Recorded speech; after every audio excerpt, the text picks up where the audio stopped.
from Pimpri University. It's my pleasure to welcome you all to this insightful webinar, all the participants.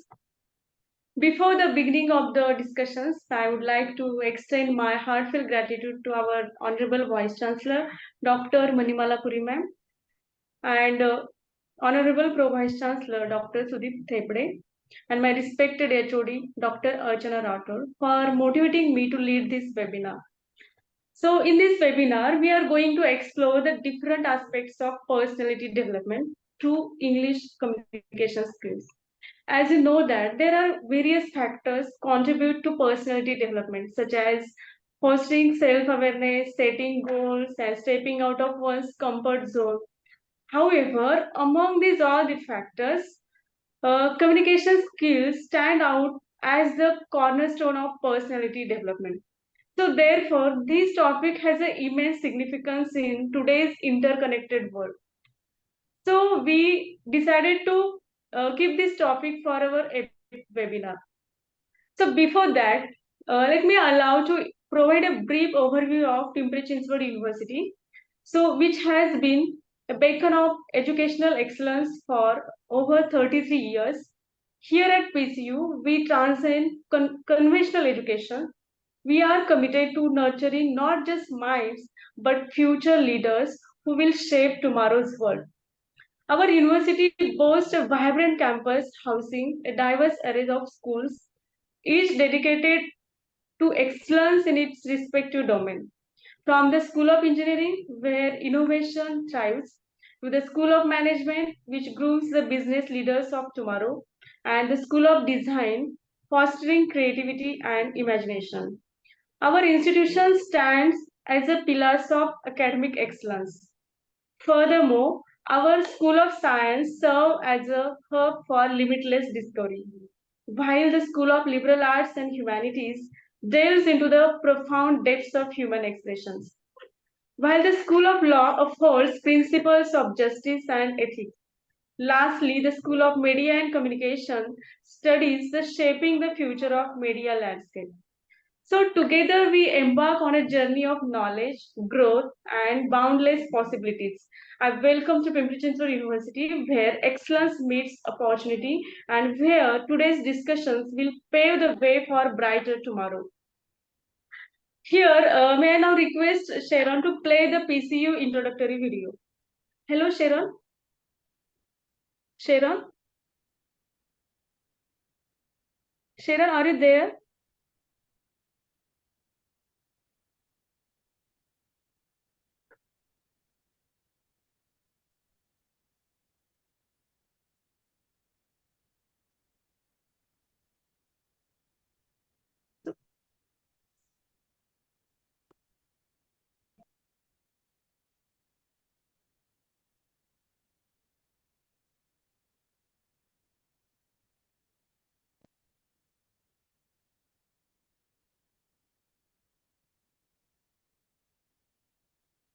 Video is not audible.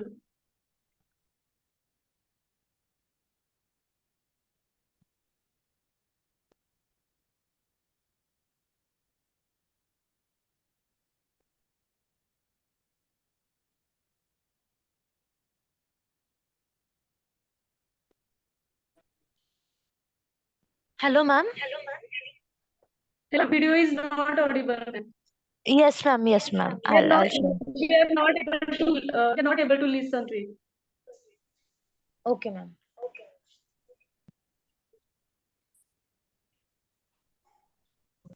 The Pimpri-Chinchwad Education Trust has established a state-private university known as Pimpri-Chinchwad University at Sate, Vadgaon, Mawar in Pune Metropolitan Regional Development Authority.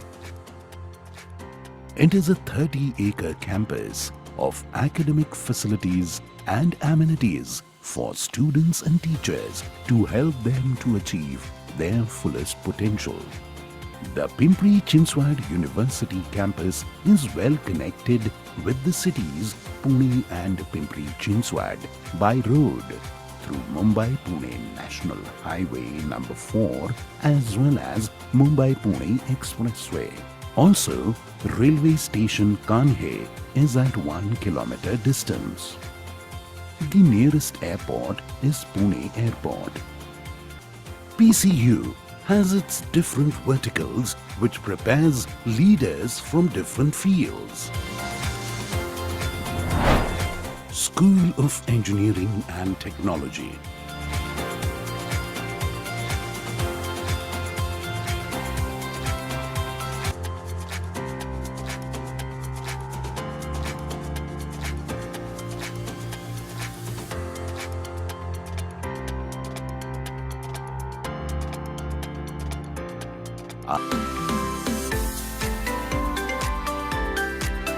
School of Design.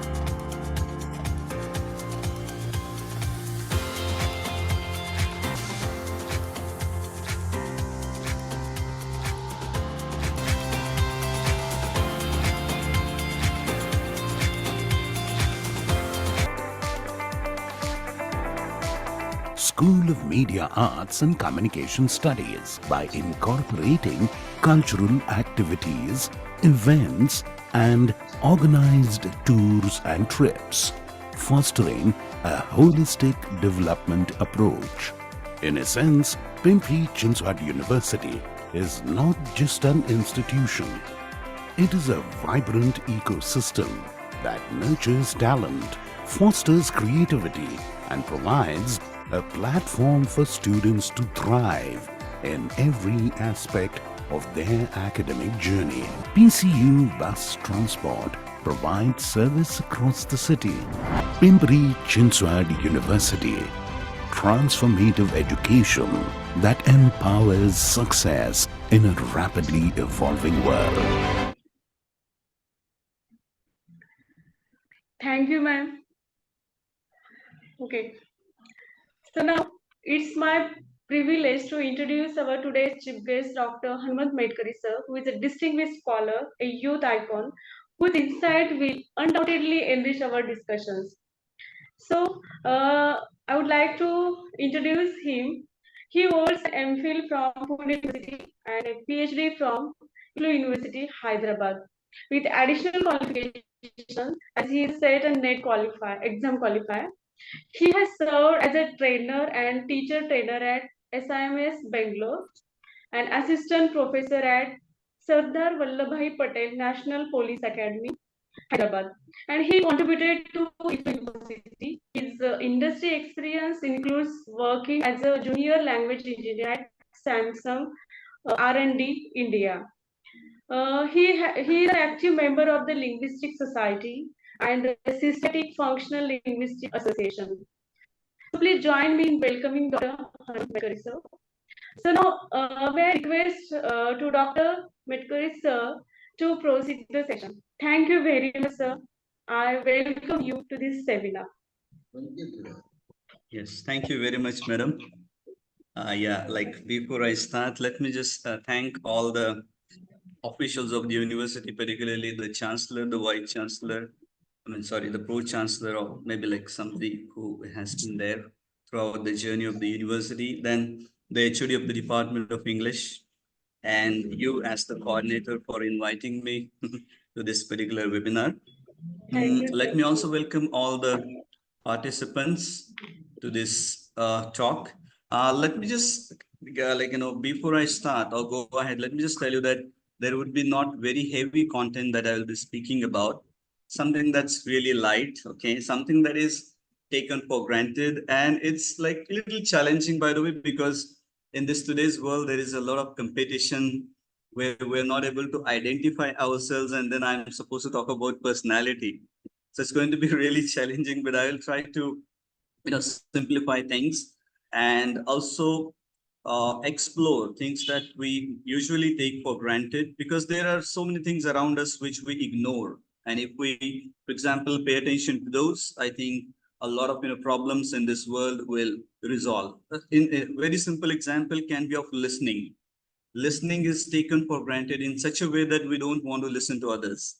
We simply try to listen to them so that we can answer, so that we can respond. So if we first of all listen for the sake of listening and then say what we really want to say, I think a lot of things will be kind of really easy in this world, as far as this is my philosophy of understanding the world around me.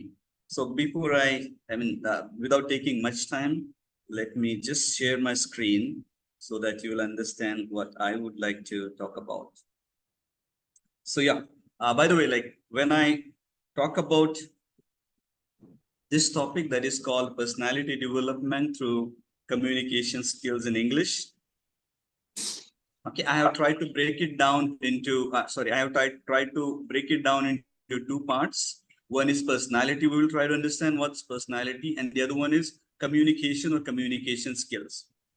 And by the way, I will be asking a lot of questions. I will request you to respond. Whatever you can speak. There is nothing like, something is right, something is wrong. So we will have something called an interactive session here. So yeah, so this is the first slide where I would be posing some questions, and I would encourage you to answer the way you can answer. There is nothing like, you have to say something in a very correct manner or something has to be correct and all that. So just try to understand. The question number one is, what is communication or communication skills? Question number two is, what is personality?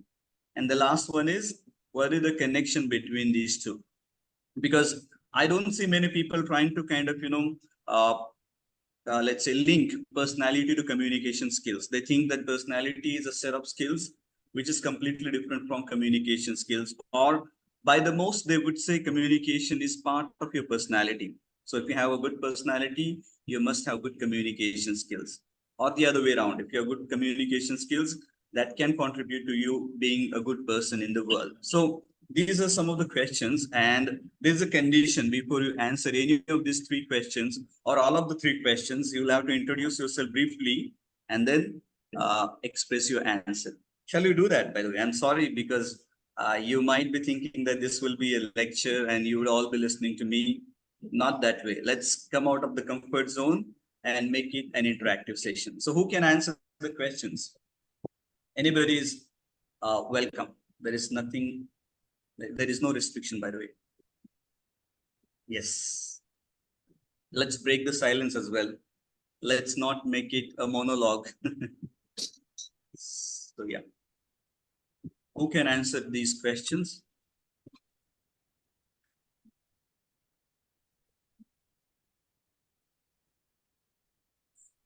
Yes. Anybody who would like to dare?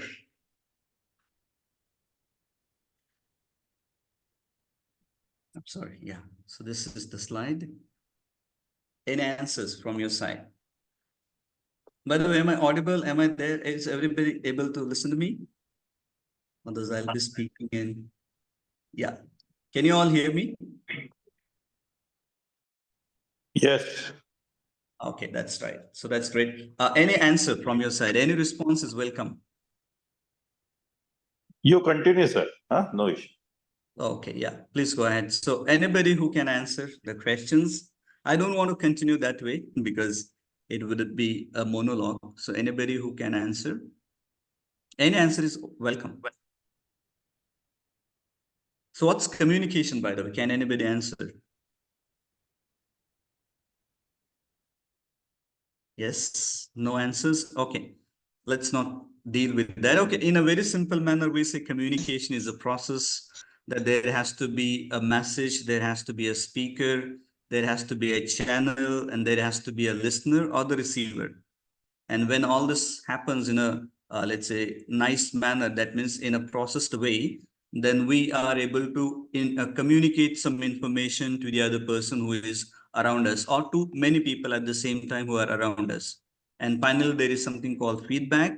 So when feedback is sought or feedback is received, we say the communication process has been sort of, successful, or the goal of communication has been fulfilled. So this is our overall understanding of what is communication. And communication skills are little more than that. communication is one, and communication skills are a little more than that, where we say when we're able to communicate what we want to communicate in a very, let's say, effective manner, we say we have communication skills. Okay. So communication skills can be your body language, how you use that. Okay. Or there is sometimes gap which we can fill, the communication gap. If we can fill that, then we are able to have we will have good communication skills. For example, I want to say something, or I have some certain feelings, I want to communicate them to others. And then if others understand the same way, in the same manner, we say we have no communication gap. But sometimes there is some problem. Imagine I want to say something, but I'm not able to say that really well. And the other person also doesn't interpret the things in the same manner. Then there is some gap. Okay. So that gap can also be, let's say, bridged well with the help of communication skills. So communication skills are like, in a very simple way, we can say listening, we have speaking, we have writing, and finally we can have body language or non-verbal skills. So if we have good combination of both of these things, that means communication and body language, oral and written, and then non-verbal, we say we have communication skills. Okay, so very simple manner. And finally, personality. Next question is about personality. So what's personality now? Anybody can answer? Can anybody answer this question? What's personality? Because personality is a very, I don't think we will have a very, let's say, a strict definition of personality. You will have different answers. There is no fixed definition of personality as far as I understand it. So before I share my idea of personality, what can be personality, or how do we define, how do we look at people and all of this, let me ask somebody who can answer this question. What's personality? What do we mean by personality? Who has got personality and who has not got personality? Yes, no answers? All right, that's okay, no problem. So personality again is a set of skills or a set of qualities that a person has. And by the in a very simple manner, if you ask me to define personality, I would say a person who I would like to meet over and again, or a person when I meet him or her, I'll feel really, let's say, optimistic, I'll feel happy, I'll feel comfortable, I'll be able to do my best. So somebody who encourages you to give your best, somebody who appreciates you, somebody who knows what your problems are and what you can do, what your skills and strengths are. So this is like, from the receiver's perspective, that somebody who can always encourage you to be your to give your best can be a best person. So this is my definition of personality. We will also technically see how we can define personality later. And by the way, the last question, now we have understood what's communication or communication skills. Now we have also briefly defined what is personality. The next important question comes, and that is, what can be the connection between these two? So any answers again? What can be the connection between these two? Communication skills and personality. Yes, no answers again. No, not a problem. By the way, like, as I already made it clear earlier, that when we have good personality, communication skills are part of our personality. Very simple. And not just communication, by the way, we will have certain other ideas which can make our communication really effective. Imagine I say so many great things now, and I don't really follow them in my life. So that's not a good personality. So communication skills can be different and personality can be different. And if we can, let's say, have both of them or strike a good balance between both of them in our own life, we can be called a great person. Okay, so we will see that very shortly, very briefly. Okay, now there are two ideas. You will have to just kind of, make a choice. Number one, there is a case. Number one, there is a person who communicates really well, absolutely greatly, no kind of doubt about their communication skills, communicative competence, whatever it is, their abilities, all that, but they do not behave accordingly. Imagine there are lots of preachers, there are lots of great motivational speakers, they speak, but they do not follow those things in their life. So that's one case. Another case is a person who has really appreciable personality, like a great person, by the way, but he or she doesn't like have this.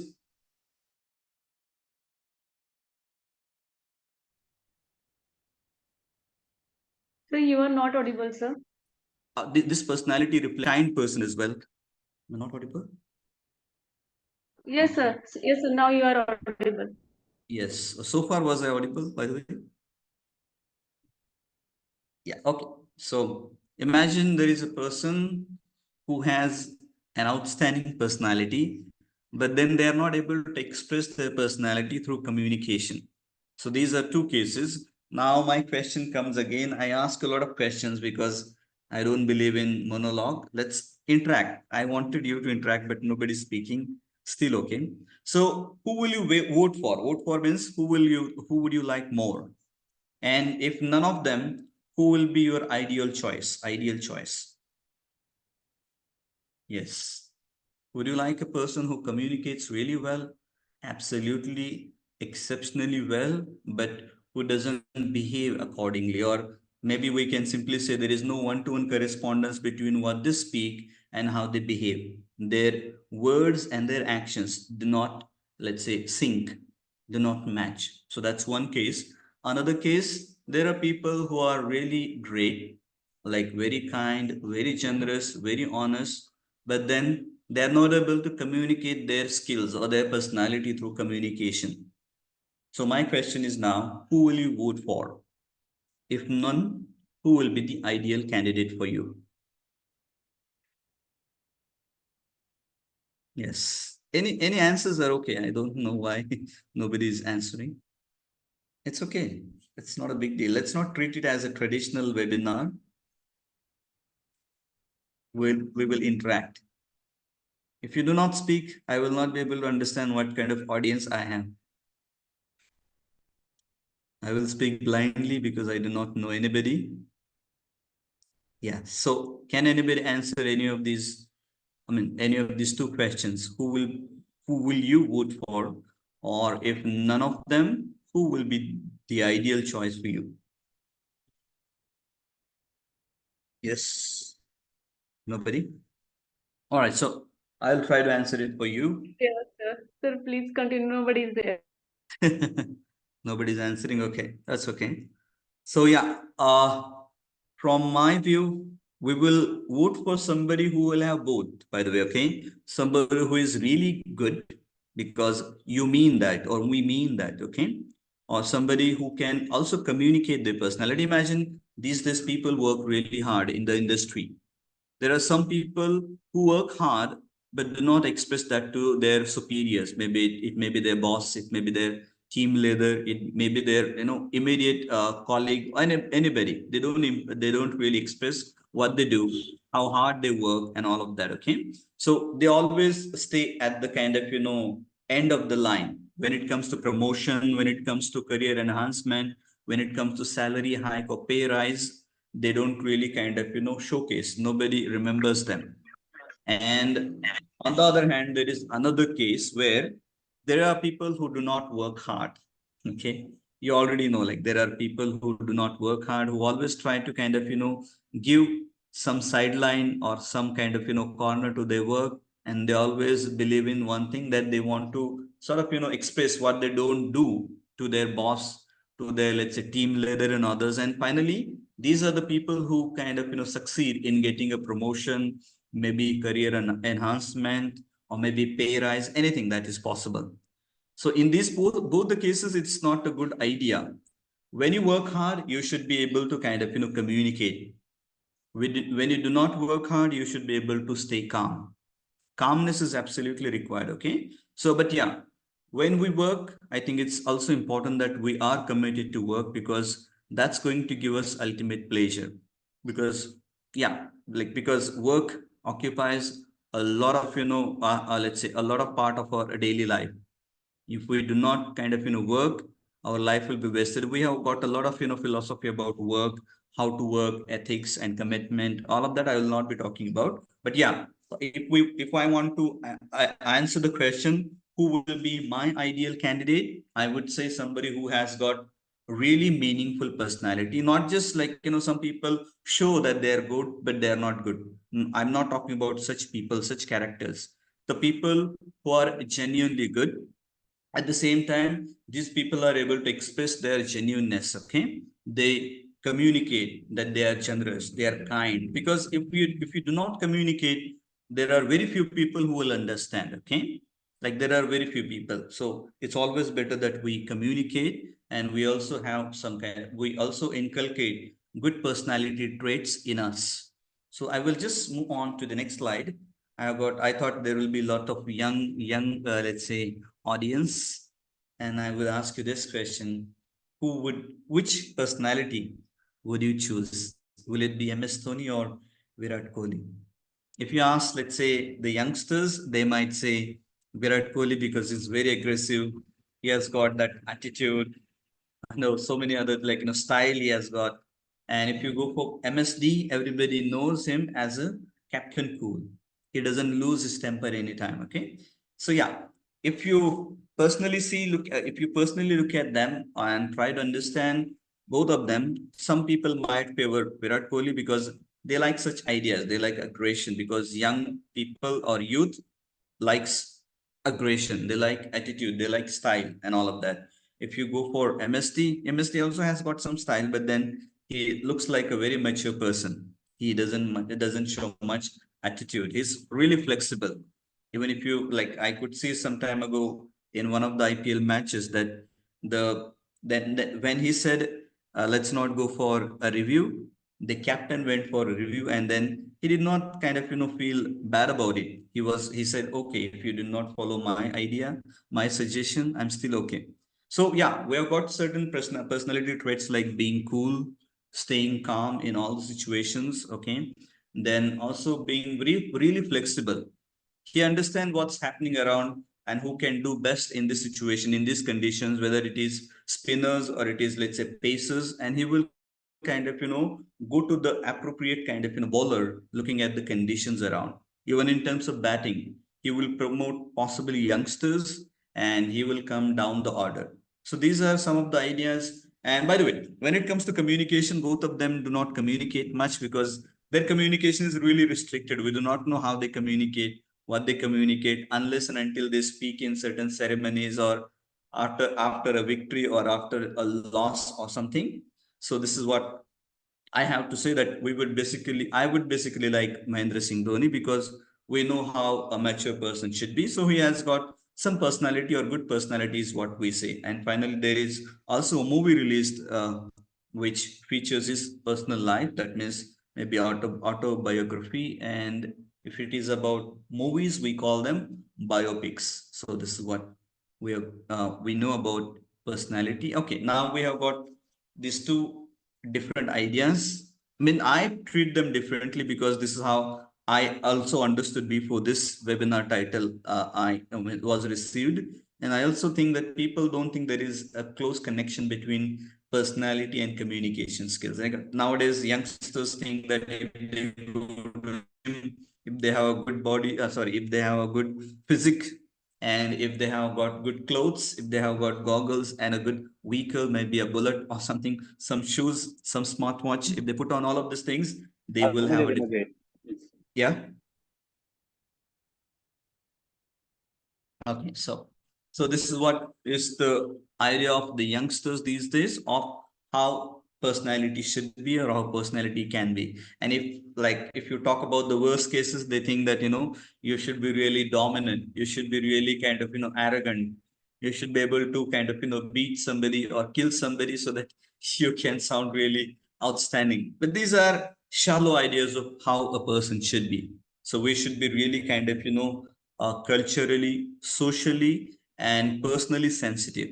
So we should not see any injustice happening around, and that's called a good person again.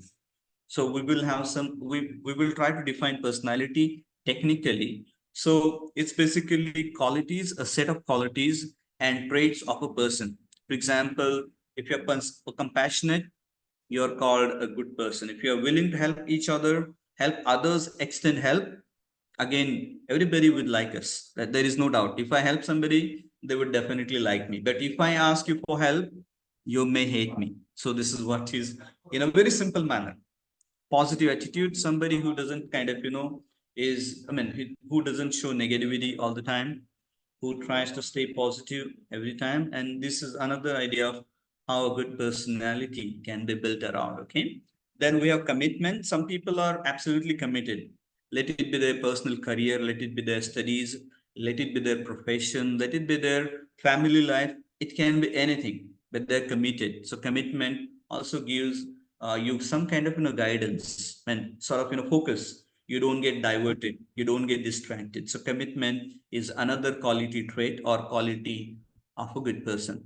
Then we have collaboration, somebody who can mingle with others and make one task get done easily. Because if you do something yourself, you might struggle, it may take a lot of time, and finally you may not have great ideas coming in. But if you work with a team on a small problem, you will have a kind of really maybe eye-opening kind of experience there, because everybody comes from a different background, different language background, linguistic or language, different cultural background, different familiar background, and then they have different ideas which can be shared, and the best ideas can be taken, so that the great comes out the great work comes out really well. So this is how we can work really well with the help of collaboration. Honesty is another trait. These people do not really try to, let's say, deceive anybody, betray anybody. They are always sincere and honest. And honesty always gives us a lot of pleasure, by the way. Imagine I fool you today, I'll be happy for only some time.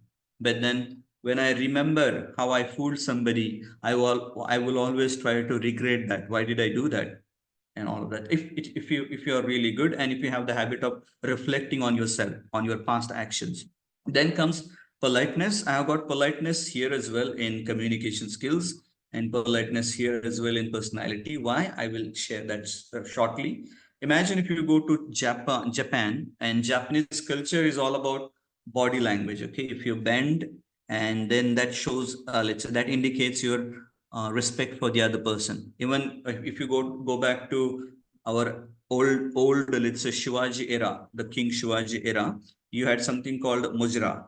So somebody has to bend and then salute the king, and that's also polite. So politeness is both. It's verbal and non-verbal. It is linguistic and non-linguistic. So this politeness which I'm talking about is your body language, non-verbal politeness. And this politeness which I will be talking about is about linguistic politeness, where you say something which is not going to hurt the other person. Okay, so that's linguistic politeness. Okay, by the way, so we will talk about now problem solving. Imagine there are lots of people in this world who come with some problems, but there are very few who will try to solve all the problems.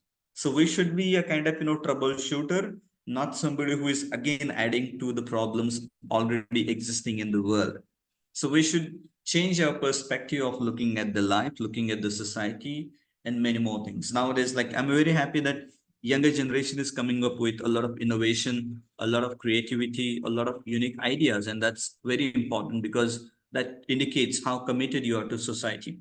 Like, for example, if you take the simple invention of EVs, e-vehicles, that is contributing a lot to the environment, well-being, reduction of pollution, and all of that. So yeah, it's very nice that they are trying to club a technology to solve the existing problems in the society.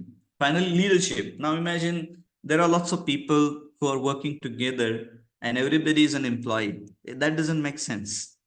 If there are 10 people in a company and none of them is a leader, they will simply work and then they will leave each other, and that's all. There will be nobody who will try to kind of tell them whether something is going right or wrong, whether they're putting their energy in the right manner or not, for the right work or not. So leadership is absolutely required these days. Even if you go for any sort of interview, let's say corporate interview, they will possibly check your leadership skills or leadership qualities. If you have got good leadership qualities, absolutely it will be like an added advantage, apart from your technical skills, like your area of expertise in your own field, how you are your knowledge of your own field, all of that will be there. But then apart from that, if you have a soft skill called leadership, you will stand a greater chance of being selected in any good company there. Then we have got something called time management. By the way, many people misunderstand this concept called time management. They think that time management means, doing certain things at the right time. But that's one good definition of time management. What time management basically means is you are able to do more or a lot of work in less time. But then you will have to spend a lot of time on managing time management as well. So how you do that is absolutely important. So yeah, it looks like, it is counterintuitive that, we have to do certain things in a very quick manner. And for that, we need to spend a lot of time on time management. So this looks like, little contradictory to each other, but then if you get time management skills in some time, I think all of your tasks will be done really easily, really productively and effectively and efficiently as well. So this is very important. So time management is all about, prioritizing your task on a daily basis, because every day you may not have the same priorities. There might be different priorities by each passing day. So this is what is, in a very simple manner, time management, which means being kind of, prioritizing things accordingly, task accordingly, and then doing the most in the least amount of time. And finally, you got goal setting. Imagine there are people who are absolutely passionate. When I was teaching goal setting, one of my students asked, I have got dreams and I have got dreams, and then I don't need time management skills because I'm passionate. But I told goal setting and time management go hand in hand. Imagine you've got good goals, but then you achieve those goals after a long time. Will that be meaningful? And the answer came no. So we have to have skills which are smart, goals which are smart. Smart, you already might have heard of. Smart, S stands for specific, M stands for measurable, A stands for attainable, something that can be achieved should be a goal. R stands for relevant, which is relevant to our own field, our own, let's say, branch.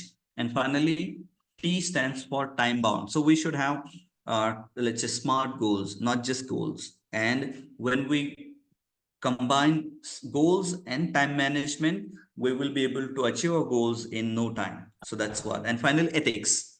Ethics is absolutely important because we see a lot of people around us earning money very quickly, and we are also we will also be carried away. Why can't I have a lot of money that people are earning these days within no time? So then what do? We will try to kind of compromise with our ethics.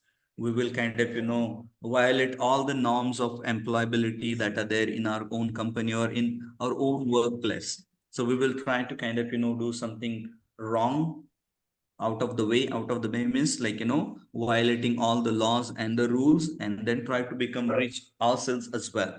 But that wouldn't be kind of, giving us a lot of happiness in the long run, in the long term. So ethics will also kind of, double our happiness when we have time management, when we have goal settings or set our goals, and then we're able to work really honestly. So that's ethics in short. Finally, now we will talk about communication skills. So they are not just all about sharing information to the other person. We already understand it very roughly that communication skills means transferring information from one person to the other person, whether it is spoken or it is written, that doesn't matter.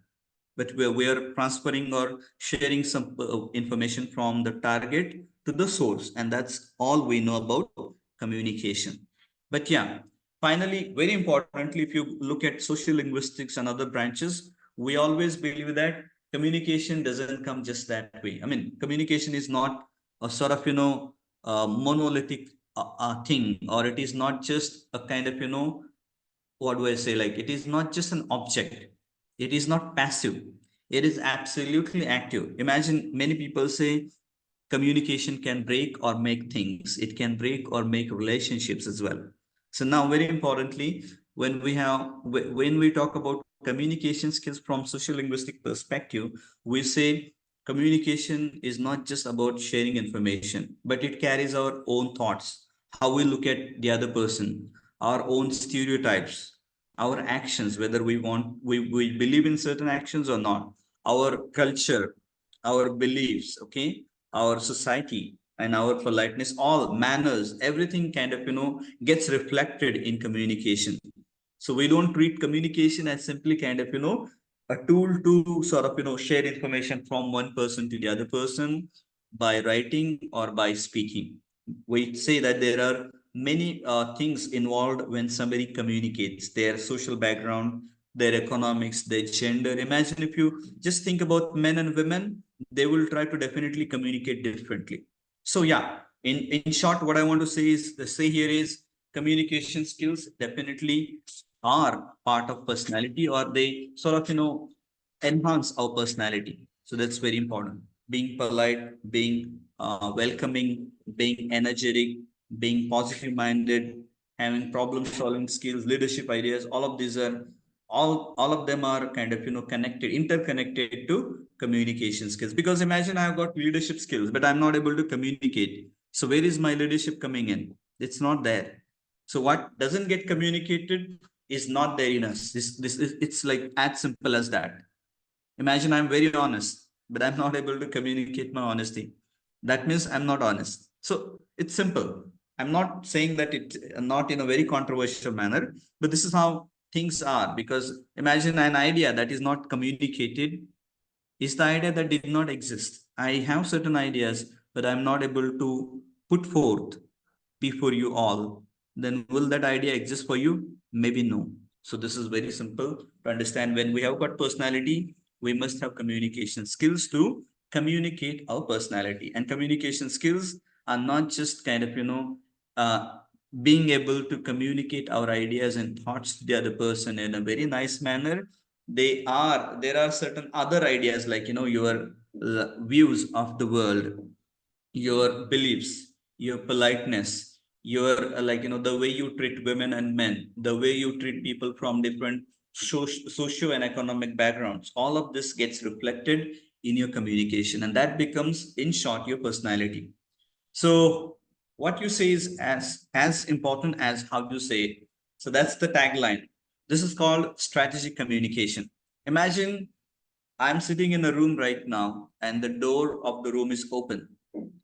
I want to get the door shut by somebody. There are two ways now in which I can get this done. One is by making a request, and the other one is by issuing some order. So both of them are possible. But then imagine I'm in an authoritative position, or I'm an authority right now in my room. For example, I can simply ask somebody to I can simply kind of, order somebody to close the door or shut the door.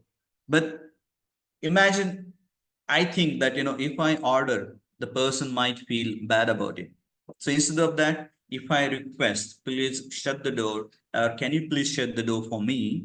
And then things will get done as easily as possible. I don't mean that we should always request, because yeah, it is absolutely kind of, left to the discretion of the person. Because imagine you are in an authority and you are always very polite, soft spoken, people will not follow you again. So you have to be assertive, you have to be also sometimes authoritative, and do things as a kind of, what do I say, in the manner that is suitable to the situation, suitable to your own kind of, scenario there in the context. Now, so strategic communication in a very simple manner is, what you say is equally important to how you say it.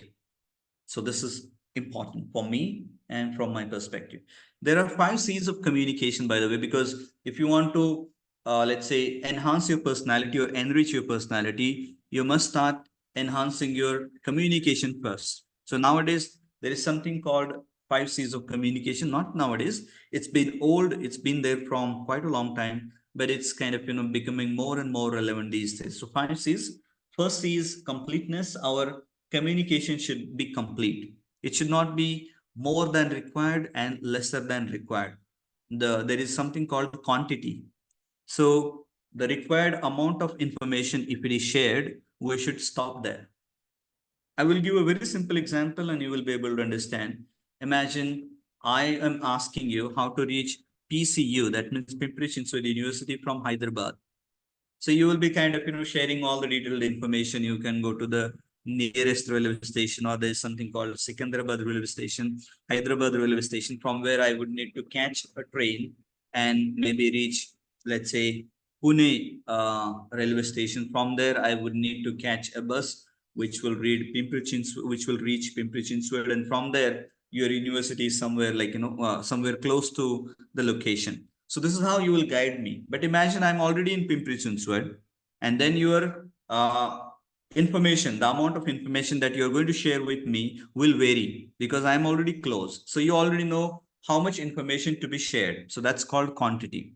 So when we think that information that you have shared or I have shared is enough for the other person to understand what you mean to say, I think that's the point we should stop. So that's called completeness.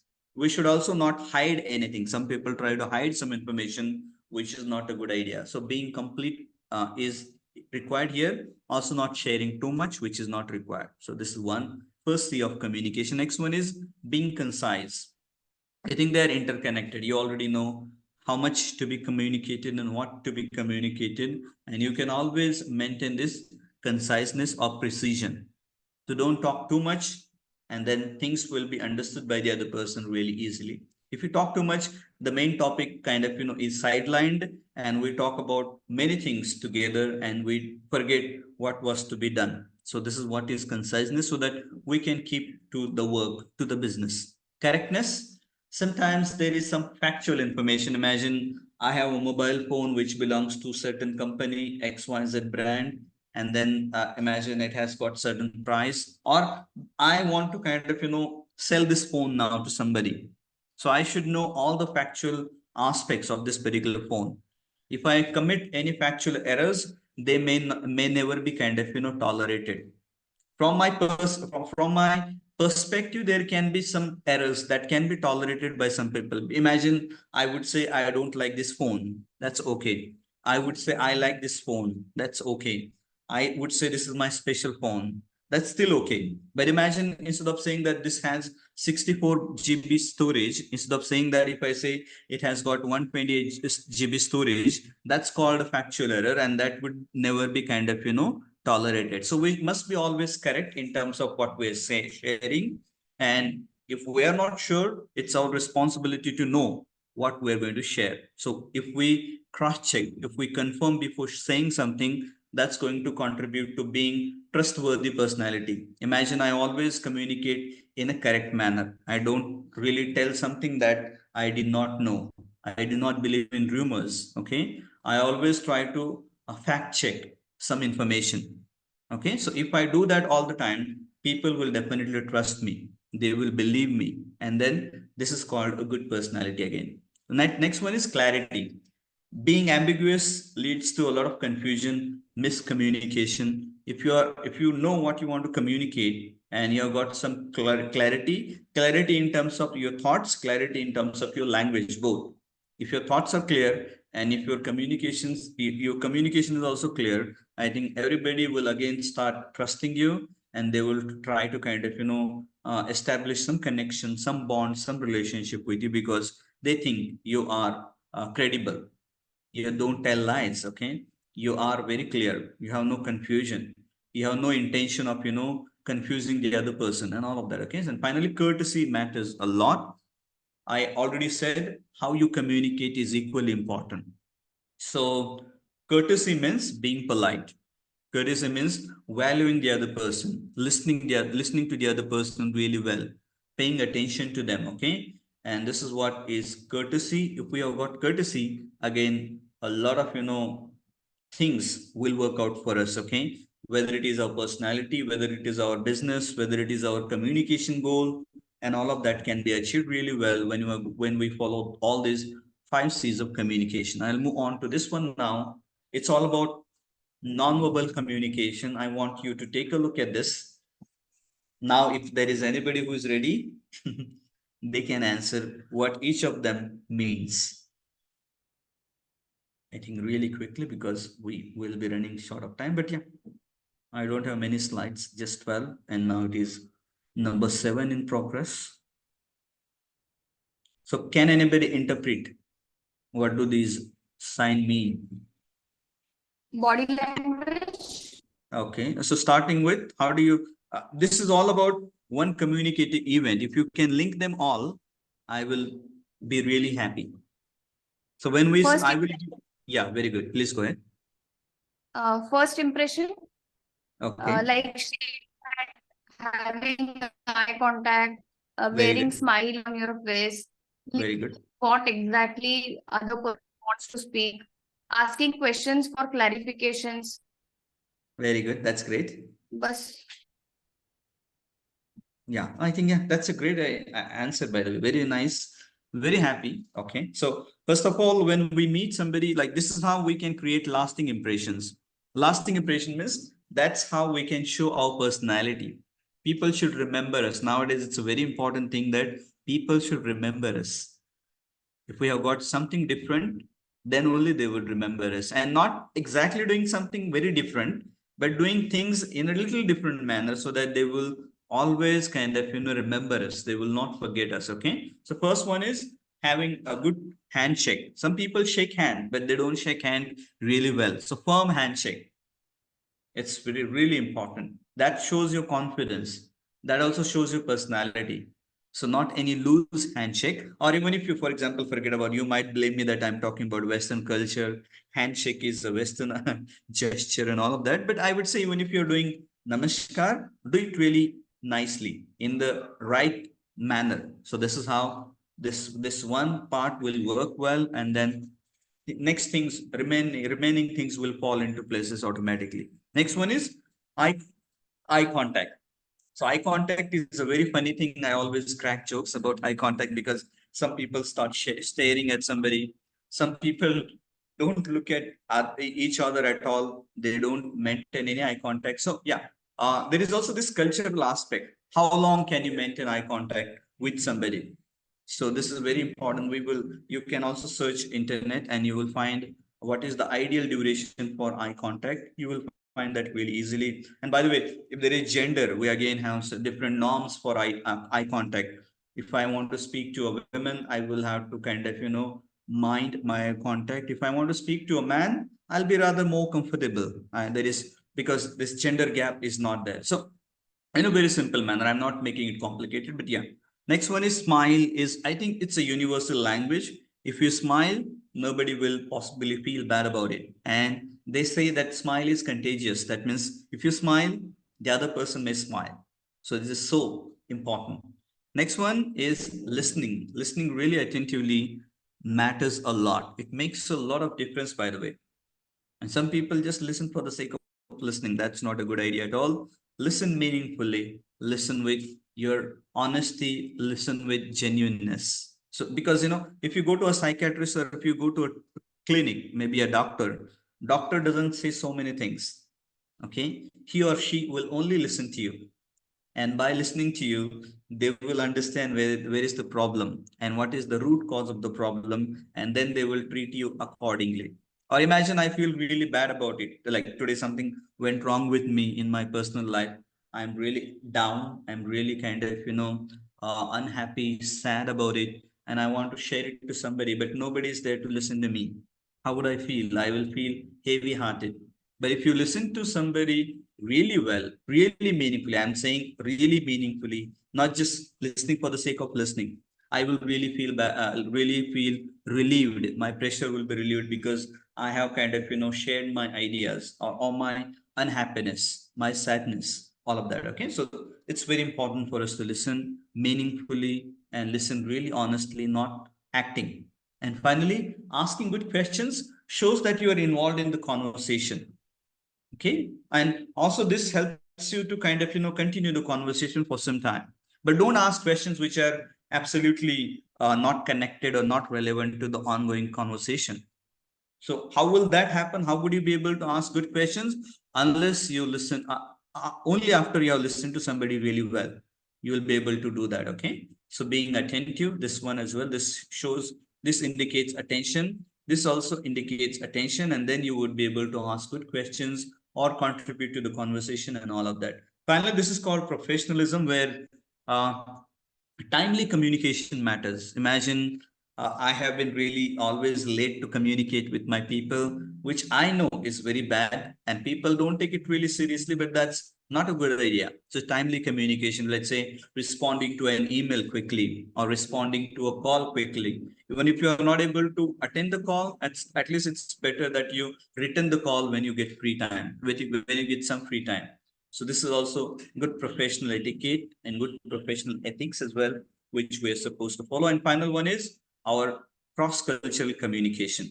Different cultures have different ideas about how we should communicate, how we should behave in terms of body language. Imagine I'm going to speak to a Japanese person. I should know something about Japan first. Okay. And that would make a great impression on the other person that I have made efforts to understand their culture. Imagine you will also feel very happy that when a Japanese comes and they say namaskar. So we will try to value their, let's say, efforts for being for taking time and understanding what is our culture, what is acceptable in our culture and what is not acceptable. By the way, this happens for both. What you can say, what you cannot say is also culturally kind of decided. So both spoken and body language, both the communication types are governed by culture to a great extent. Okay, so this is what we need to keep in mind if we want to have lasting impressions that will contribute to our personality. Next one is communication in the world today. That means digital world. This world is driven heavily by the digital platforms. You know, you have got Instagram, what is Instagram, and then so many other kind of smart features there. You know, LinkedIn is very important in the professional world I'm talking about now. So how do we create effective CV and resume? Even AI can help you, but then you cannot completely rely on AI because it is still learning. So when you ask, let's say AI to make a CV or resume for you, you should always kind of, check it well for yourself, which template is suitable for your profession. Because being a teacher, if I choose a template which is suitable only in the software engineer, so for example, software engineering field, that will be taken negatively by the selectors, by the recruiters for me. So this is very important for us to know. And also what can be mentioned in the resume, all of this can be kind of explored later. You can have independent analysis and all of that. I don't want to speak more about it, but yeah, you can really have some kind of great resumes, some kind of great CVs with the help of digital kind of applications and technology there in the world. But yeah, we should not stay behind. We should not kind of always be at the backstage or at the back bench when it comes to let's say expressing our personality. So this is very important that we have a good resume, we have a good CV which is possibly updated, because that shows that we are also updated. That is our personality. If you choose for a template which was let's say trending way back in 1990 and you use that for your own profile, that may not work well for you. So yeah, this is very important. But there is something called nowadays video resume. So you have to kind of briefly talk about yourself in terms of in a video, and then send that video to the recruiters, and if they like, they will kind of call you back. So this is called video resume. It has also got certain kind of let's say certain norms, certain rules, how to have a good video resume, how short, how long, and all of that is already mentioned. What information should be there, how you should begin, what role you have to talk about, like the role you are applying for, you should talk about that briefly. All of these are the norms that again you can learn from somewhere, because we're not completely talking about that today. Finally, digital profiles. So you've got lots of digital profiles on Naukri.com, Monster. I'm not sure if that is active now. You also have something called LinkedIn, which is absolutely kind of, utilized by many professionals for their self-branding.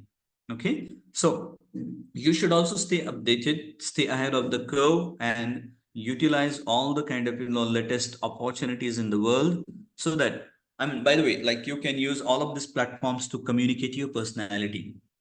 Imagine I'm not using them. That means my personality is like an old person. I'm not updating myself. I'm not leveraging all these platforms for the benefit of my personal, let's say, career and all of that. Okay. So you can have a LinkedIn profile. You can have different digital profiles. You can also have digital kind of, biography of yourself. Bio, you call it, like, some sort of information about yourself on some website. You can do it. All of this are very important. And finally, we have got some 21st century skills, which I'll not be talking in detail, but I'll just mention these are the skills that all the employees look for. Imagine I am a teacher. Basically, I am an English teacher. So what should be my technical skill? I should have all the understanding of English language. Let it be grammar, let it be multiple skills, LSRW, listening, speaking, writing, and reading. All of these are okay. But then apart from that, if you've got these skills, you will be kind of, uh, chosen by the recruiter very quickly and very easily. So first one is critical thinking. So we should have that I for critical thinking. Next one is creativity, because you cannot keep doing things in the same manner. There has to be same change. Sorry, there has to be some change. Finally, collaboration, and we have got communication skills. Very importantly, we have got some literacy skills also. First one is information literacy. We need to know whether it is whether something is when something is expressed, and whether it is an opinion or a fact. We should be able to distinguish between them. If we do not do that, we would be kind of, misguided, and we will possibly land in trouble. Media literacy, like what media are used, and all of that can be explored again. Technology literacy, like knowing all the technology these days, like MS Word, coding, software, all of this is called technology literacy. And then finally, you have got career skills. Okay. First one is flexibility. If you're flexible enough, you will kind of, sustain your job. Next one, leadership quality, as I already have spoken about this. Initiative, taking initiatives to kind of, complete the work, and to complete the work in a really meaningful manner, in a very nice productivity. Productivity is, it is all about, doing more work, but efficiently. Not just working hard, but working in a very, let's say, focused manner. You are able to achieve something in a very nice manner. Productivity also means, time management. You are not getting distracted. So that will again contribute to your productivity. Next one is social skills, like, mingling with others, making friends, chit-chatting, but in a very meaningful manner, not chit-chatting in a negative manner. Something that can help you and help the other person, help the company as well, where you're working for, whichever you're working for, all of that. And the last one is negotiation. These days, negotiation plays a very vital role. I have got certain ideas and I want to put them across to you. And whether you would like them or not, that depends on my negotiation. Possibly I have communicated why personality and communication skills both are required to be a good person. So that's called negotiation. I'm able to persuade you. I'm able to kind of, convince you. All of this, okay? I will not talk about this now. Any questions? I will stop here for today. I don't know. I possibly kind of, wanted to have some interactive So, session. yes, I have a question. Please, So, please go ahead. as you mentioned that, so non-verbal communication is equally important for shaping the personality. Absolutely. So you focused on LSRW listening skill, how listening skill is important, speaking skill is important. So all Absolutely. these skills can be taught. But when we Yes. come to the body language, it is difficult Okay. to teach the students. So Yes. what strategy can be used to teach the students body language or non-verbal expressions? Because Yeah. they are equally important in shaping the personality of any person. Mhm. Okay. So that is my question. I think that's a great question, by the way. I would answer it in a rather different way, if you don't mind. I would say, like, what your body traits we want to communicate. If we also inculcate them on a daily basis and showcase to the students that this is how one should be, or show them or ask them somebody who is their role model, and ask them Hmm. to possibly kind of, observe their body language, because we don't like a person, we don't have a role model just because they speak well. We also have a Okay. role model based on how they behave in terms of their body language. So ask them to pay attention to that, go back to that particular person and remember what they do differently and what is their body language and why do you like that person finally, like collectively. So one can learn by the observations. You want to say that? Absolutely, observation and ask them to you can also have a lot of other ideas. Imagine I say good morning, but with Hmm. a very pale face, there are no expressions. Will that make Hmm. sense? Yeah. Possibly, like these are small differences which can make them understand the importance. But by the way, yeah, as you already said, body language may not be like effectively learned because it's people say that it is mostly natural. We cannot control, we cannot modify, but there is this thing that called you can always kind of change your body language, make it only suitable. You can always change your body language, and I will say your message, verbal message, will definitely be communicated well with the help of body language. Yeah. But as you're talking about teaching, yeah, you can have certain things like ask them to observe people around them who they think are great personalities. Or as a teacher, if we can also kind of have good body language, I think that will be a great idea. Not just English teachers, but any other teachers who always teach them, that would work. I think that because a message which is communicated meaningfully in context will be learned really well. Instead of talking about body language, if you only have body language, I think they will observe it better and they will learn it more, if I'm not wrong. I mean, Yes, yeah, sir. even Thank if you, you sir. yeah, if you don't agree, I have no problem, you can communicate. Any questions from the participants? Any other questions?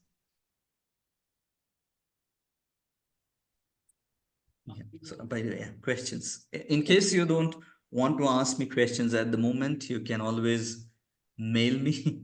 This is my Yeah, email ID. definitely, sir.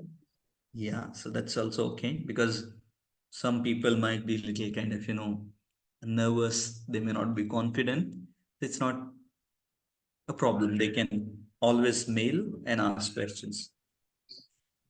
So I think, yeah, that's all from my side, madam. I must thank you all for inviting me to this particular webinar, particularly the Chancellor, the Vice Chancellor, the HOD of the department, and you as a convener, as the, let's say, leader of this particular program.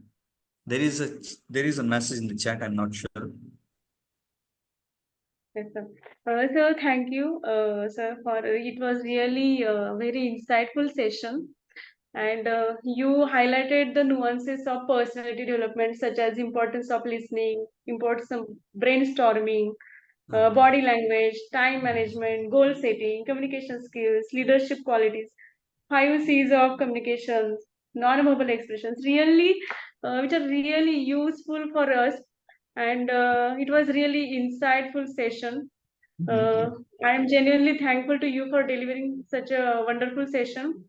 Yes. And thankful to the participants for patiently listening to the sessions. Thank you, Yeah, I sir. must thank all the participants, by the way, very important people. Without them, this webinar is like not really useful if they don't listen. So thank you to all the participants. Thank you, ma'am, for inviting me. I'm really happy for the invitation, and I look forward to kind of, having more collaboration with you. So we are very happy to you just spend your invaluable time for this session, and you made this session very wonderful and memorable, sir. Really knowledgeable sessions. We learned so many things like a goal setting. So you say communication can break or make relationship. That is it. That is the thought Absolutely. of the day, sir, for me. So Absolutely, yes, ma'am. yeah. Mhm. Okay, sir. So yeah, sure. Shall Thank you we? very much. Okay, Any sir. questions? So no questions. Shall we stop here now? Yeah, sure, ma'am. Absolutely no problem.